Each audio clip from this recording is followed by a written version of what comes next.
Thane railway स्थानकातील विकास कामे प्रगतीपथावर. ठाणे रेल्वे स्थानकातील फलाट क्रमांक 2, 3, 4ची लांबी वाढवण्यात आल्याने 15 डब्यांची लोकल थांबण्याचा मार्ग मोकळा झाला आहे. फलाटांवर जास्तीत जास्त एक्सेलेटर बसवण्याचे काम तेजीत सुरू आहे. साफ आणि स्वच्छ शौचालयही आता प्रवाशांना उपलब्ध होणार आहे. पावसाळ्यात रुळांवर साठणाऱ्या पाण्याचा निचरा होण्यासाठी मायक्रोटेकद्वारे भूमिगत वाहने टाकण्याचे काम सुरू आहे.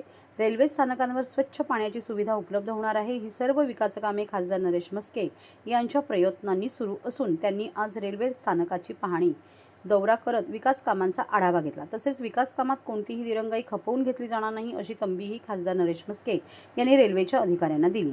खासदार म्हणून निवडून आल्यापासून नरेश म्हस्के यांनी प्रवाशांसाठी ठाणे रेल्वे स्थानकात अधिकाधिक सुविधा देण्यावर भर दिला आहे. अवघ्या 1 वर्षाच्या कालावधीत ठाणे स्थानकाचा कायापालट होताना दिसत आहे. खासदार नरेश म्हस्के यांच्या प्रयत्नांनी आणि सूचनेनुसार ठाणे रेल्वे स्थानकात विविध विकास कामे सुरू आहेत. या कामांचा आढावा घेण्यासाठी खासदार नरेश म्हस्के यांनी मध्य रेल्वेच्या अधिकाऱ्यांसमवेत सोमवारी पाहणी दौरा केला.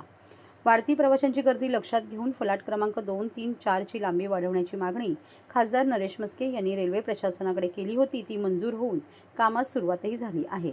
आता हे काम तेजीत सुरू असून 15 डिसेंबरपर्यंत हे मार्गी लागणार आहे. 31 डिसेंबरपासून या तिन्ही फलटांवर 15 डब्यांची लोकल थांबणार आहे. लांबी वाढवल्याने 3 अतिरिक्त डब्यातून ठाणेकरांना सुखकारक आणि आनंददायी प्रवास करता येणार असल्याचे खासदार नरेश म्हस्के यांनी यावेळी सांगितले.